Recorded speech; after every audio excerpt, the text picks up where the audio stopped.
Thank you very much. My name is Dennis Edney. I'm Omar Khadr, one of Omar Khadr's Canadian lawyers.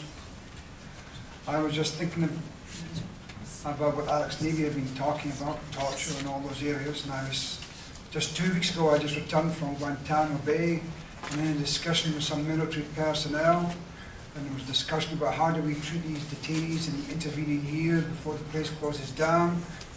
But it was mentioned that, in fact, if we opened these cells and let these detainees to walk out into the sunlight, and the cameras were on them, the Canadian and American public would not be seeing Taliban warriors who'd been working out in the gym, but would see broken men, they would see tortured men, they would see ill men, they would see individuals who are insane, quite a few.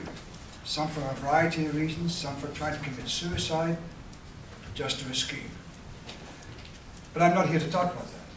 I'm very briefly here to talk about another subject. There have been calls for repatriation.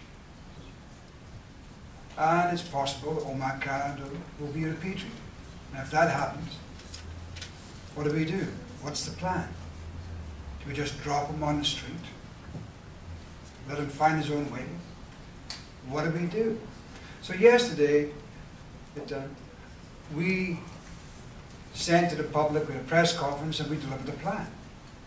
And that plan was crafted by a cross-section of concerned citizens from a variety of disciplines.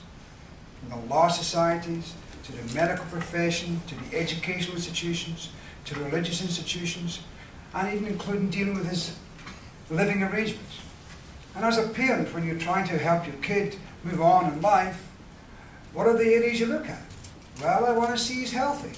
I want the doctors to look at him. I want to speak to the shrink to tell me how he's doing. I want to help him with his education. I want to make sure his living conditions are good. And you know, if he has a faith, then let's develop that faith in a faith that respects the values of Canadians. What more is there? No plan is perfect, and in our plan we suggested the Prime Minister could have a designate participate. We'd love to have some participation. But there's been silence. The fact is we are holding out our hands, as others have done, and saying, we're there to assist you, Mr. Harper. And when we talk about Mr. Harper, it's so easy just to focus upon Mr. Harper. But there are numerous politicians in Parliament who work for Mr. Harper, who represent the Canadian mosaic, and they should be held accountable.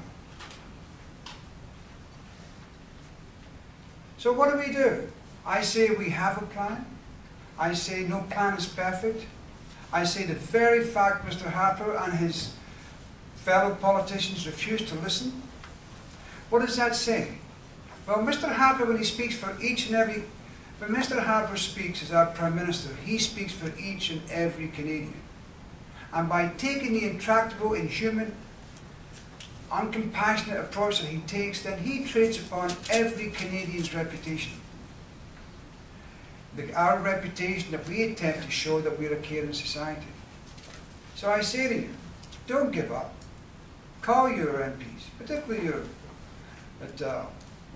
Conservative MPs, because they have to be re-elected. And tell them you remember this. Thank you.